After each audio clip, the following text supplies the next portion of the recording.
হয়েছে, এইদিকে সর্ষে চাষ হয়েছে, সর্ষে হয়ে গেছে কয়েকটা। বাস বন্ধ করে এবার ওইদিকে চলো।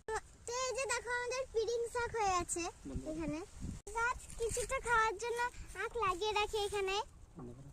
আমাদের রসুন গাছ আছে এখানে। আর এটা এটা এটা এটা এটা এলো বসে দেখাতে না তো পেঁয়াজ বোঝা যাচ্ছে পেঁয়াজ। এটা কি এগুলো সে পেঁয়াজ গাছ। এই যে এইখানে বোঝা যাচ্ছে এরকম। এই যে আমাদের কলা গাছ হয়ে গেছে, আমাদের কিছু কিনতে হয় না। বলো তো এগুলো কি? এই যে আমাদের কত বড় পুকুর দেখুন। জিনিসই দেখানো হয়নি, দেখুন কত বড় বড় পেঁয়াজগুলি। তোমাদেরকে দেখো। এখানে এসে আমাদের খুব মজা হলো। এখন আমরা বাড়ি যাই, টাটা।